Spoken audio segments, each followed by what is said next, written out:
We all follow this invisible script every single day. You open your eyes, get up, eat, clean, sleep. Yeah, it's so deeply ingrained, so automatic that you barely even notice you're doing it. Exactly. But here's where it gets really fascinating. When you learn to describe that exact same daily routine in a new language, you aren't just like memorizing vocabulary. No, not at all. Yeah. You're actually reshaping how your brain processes the world. Right. You're taking the most mundane moments of your life and using them to literally build a new mind. So, welcome to Tim's English channel for today's special deep dive. We are thrilled you're joining us. It's great to be here. Mhm. And that perspective you just mentioned, it completely changes the stakes of language learning. It really does. Our mission today is to master how to describe your daily routine at home in English. And just so you know, we're going to do this at a really deliberate, comfortable pace. Right. Because if you're learning English, knowing how to talk about these simple everyday actions, waking up, doing the dishes, getting ready for bed, that is the ultimate secret to sounding natural and confident with native speakers. It's so true. Suddenly, something like sweeping the floor isn't just a chore, it's an active exercise in mapping English onto your physical reality. Exactly. When you attach a new English word to a daily habit, that word locks into your memory permanently. So we're going to look at the conceptual through line of a normal day. And what's really cool is you'll notice how the energy of the vocabulary perfectly matches the physical energy of the day. Yeah, we start with these sudden high-energy verbs in the morning, move to sustained action verbs for chores, and then, transition to soft, slow verbs at night. So let's jump right into that high energy start. The morning kickoff, the exact moment sleep ends, the alarm goes off, and it's usually pretty jarring. Oh, absolutely. And looking at typical morning habits, there's a clear divide in how people handle this exact moment. Right, say at 6:30 a.m., the alarm rings. The most common reaction is doing something called hitting the snooze button. And notice the violence of the verb there. We don't say we touch the snooze button or press the snooze button. We hit it. Because you're annoyed, we're half asleep, the noise is terrible, and you just blindly strike the clock to make it stop. Exactly. Hitting the snooze button just pauses the alarm temporarily, right? Yeah. Buying you maybe 5 or 10 more minutes of sleep. It's like a slight delay of reality. But contrast that with the person who sets their alarm for 7 a.m., turns the alarm off completely, and just gets out of bed immediately, no hesitation. Yeah, the jump out of bed people. I have to ask you, listening right now when your alarm goes off, are you a snooze button person or are you a jump out of bed person? Because honestly, just jumping out of bed takes a level of willpower I just don't always possess. It's tough, but once your feet finally hit the floor, a highly organized person will usually start by making the bed. Right. And from a language standpoint, making the bed is a really fascinating phrase. It is. We'll get into the grammar rules of the word make a bit later, but here it implies bringing order to chaos. You're arranging the blankets, maybe fluffing the pillows. It's this small physical task that sets a psychological tone of order for the entire day. Yeah, and once that visual order is established, the routine moves to the bathroom. Where the goal is getting clean and waking up the body. And this is where the verbs become very sensory, right? For washing the face, some people prefer warm water with a gentle face wash. But others choose to splash cold water on their face. Splash. See, splashing freezing cold water on my face first thing in the morning sounds like absolute torture to me. No, I totally agree. But the word splash is actually a great example of onomatopoeia in English. The word itself sounds like the action. Oh, right. It ends with that sh sound. Exactly. Mimicking water scattering everywhere. It implies a really quick, sudden throw of water. Well, I understand the utility if you need a shock to the system. From there, the routine usually shifts to brushing teeth, usually for 2 minutes with a soft toothbrush and mint toothpaste. Yeah. And combing the hair. Then comes the shower, which, is a major point of personal preference. Oh, for sure. Some people need a morning shower with soap and shampoo just to feel human. While others strictly prefer a night shower to wash off the day. But whichever you prefer, the next logical step is getting dressed. Which is the standard phrase for putting your clothes on. And since our focus today is specifically on a routine at home, the vocabulary really reflects comfort. Right. No one is putting on a formal suit to sit on their own sofa. Definitely not.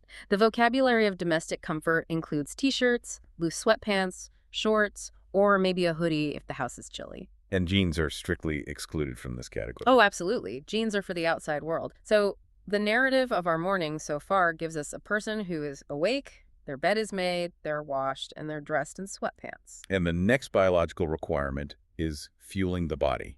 Breakfast. Having the vocabulary to describe your food is incredibly practical. Let's look at a simple breakfast. You might say, I have 2 slices of toast. Notice the measurement word there, slices. Right. Then I spread some butter and strawberry jam on the toast. Spread is an excellent action verb here. It means taking a substance and distributing it over an area. You spread butter.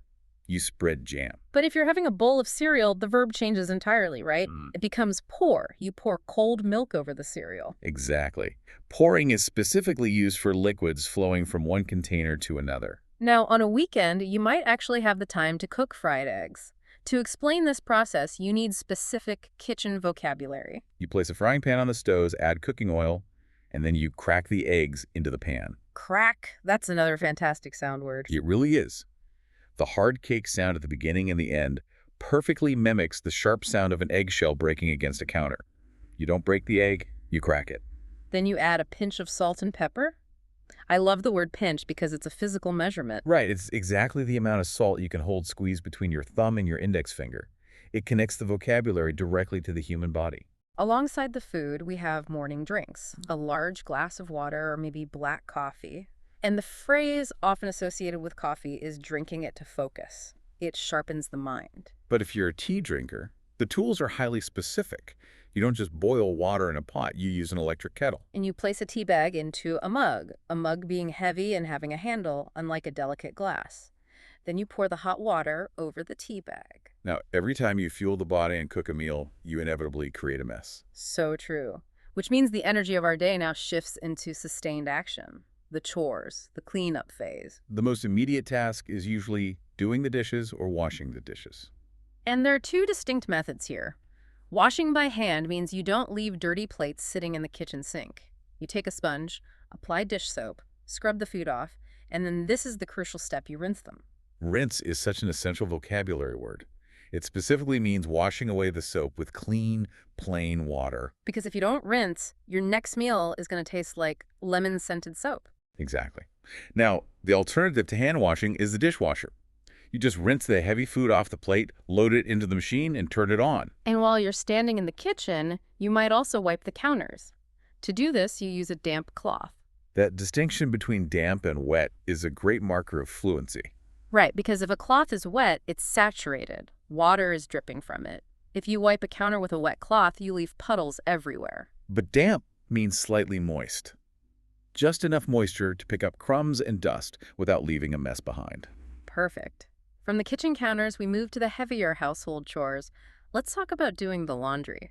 Describing laundry in English involves a very specific sequence. First, you gather the dirty clothes. Then you absolutely must sort them into piles. Yes, the verb sort means to categorize items based on a shared characteristic. Right. In this case, you're sorting them by color. White clothes in one pile, colored clothes in another. Because if you skip the sorting phase, you invite a laundry disaster. I mean, washing a white shirt with a brand new red shirt guarantees your white shirt will come out pink. We've all been there. Once sorted, the clothes go into the washing machine along with laundry detergent. Detergent being the specific chemical soap designed for fabrics. You wash the load for about an hour. And the drying process introduces different vocabulary. While many use an electric dryer, a common alternative is hanging the wet clothes on a drying rack near a window. Allowing them to air dry naturally.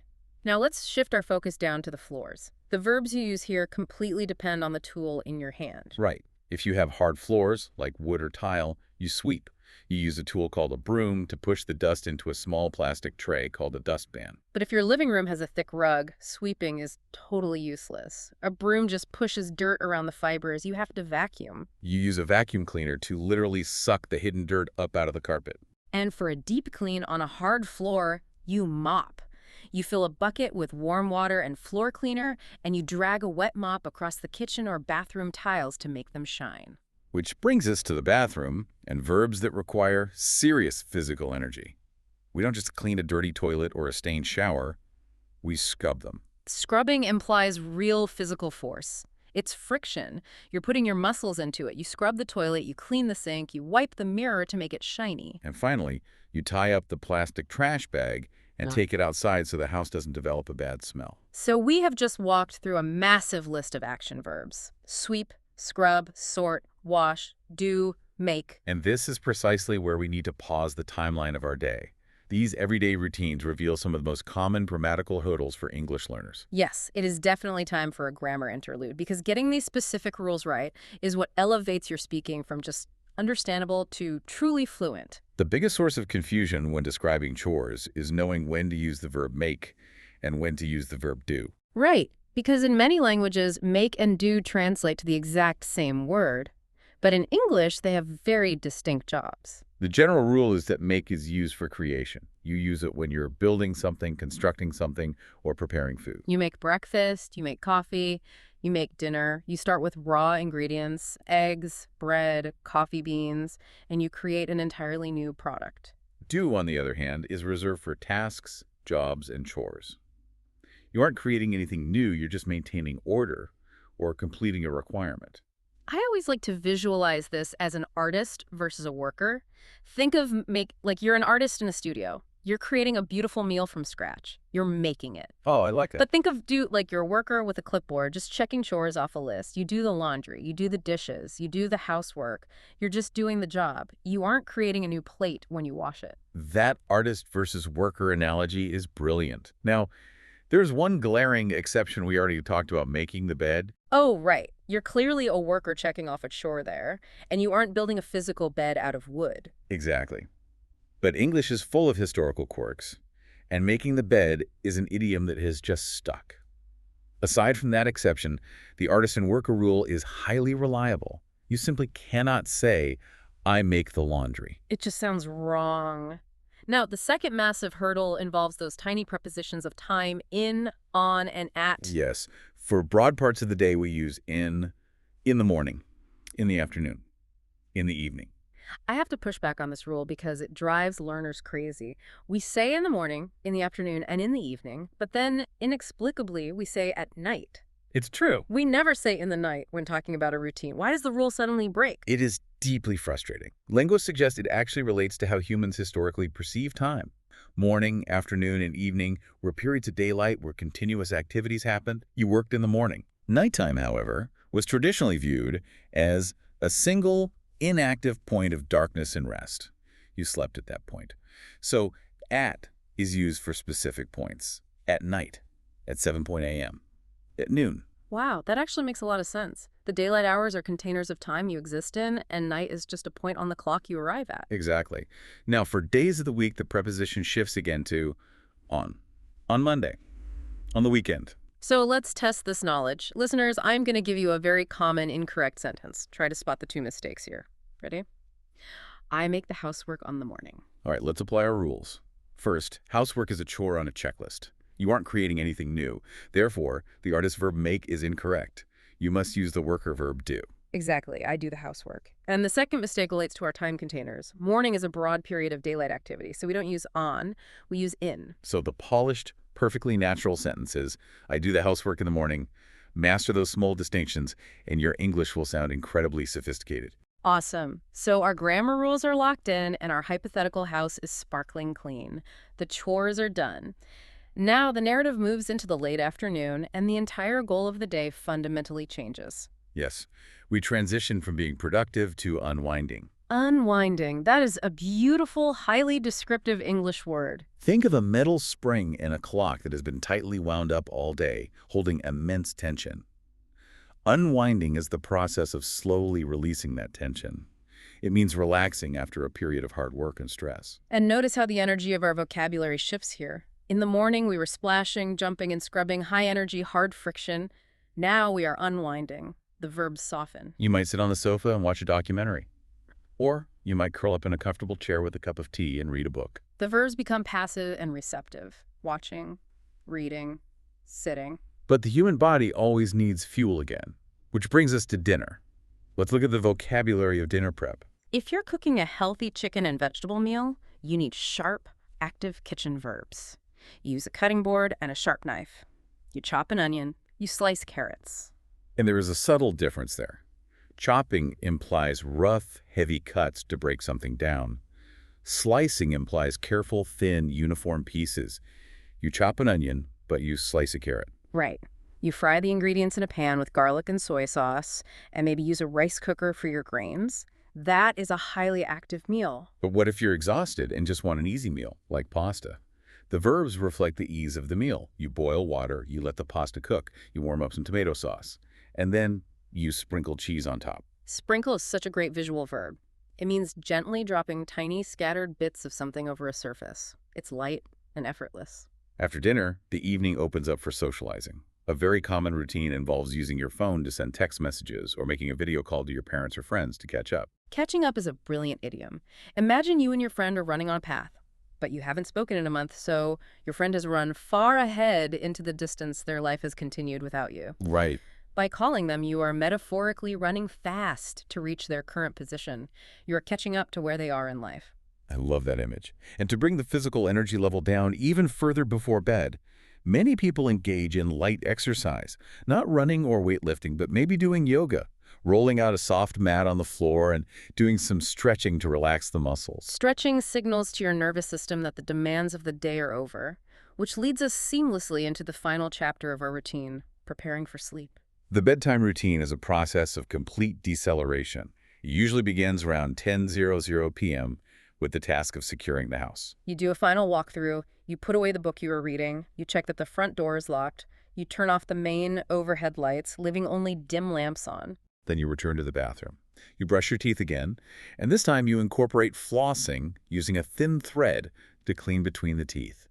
You wash your face one last time to remove the dirt and oil accumulated throughout the day. Next is the final wardrobe change.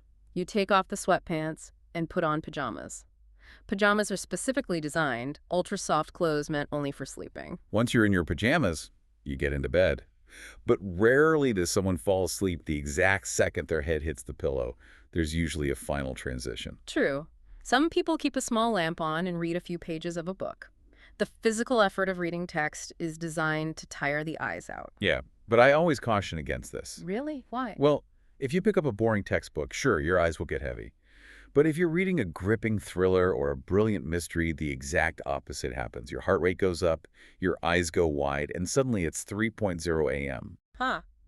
A very real danger. So if you want to avoid accidental all-nighters, you might prefer setting your phone on your nightstand, the small table right next to the bed, and listening to a relaxing podcast or soft music. You close your eyes, listen to the audio, reach over to click off the small lamp, pull the blankets up to your chin, and let yourself drift off to sleep. And just like that, the cycle of the daily routine is complete. We have journeyed through a massive amount of vocabulary today. We really have. We explored the jarring energy of hitting the snooze button, the sensory details of splashing water, and the precise verbs of the kitchen, like chopping, slicing, and spreading. We tackled the worker verbs of chores, scrubbing toilets, and sorting laundry. We uncovered the logic behind make versus do, and the historical reasons we say in the morning but at night. We wound down the evening with stretching and catching up, all the way to the final click of the bedside lamp. So how do you take all of these concepts and actually make them stick in your brain? The ultimate practice hack is narration. You have to train your brain to think in English by talking to yourself out loud while you perform these routines. Seriously, when you're standing in your bedroom making the bed, you literally say out loud to the empty room, "I am making my bed."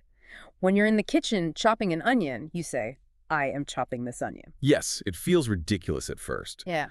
but tying the physical movement of your hands to the sound of the English words permanently wires that vocabulary into your brain. You are building that new mind. Exactly. Knowledge is most valuable when it's applied to your daily reality.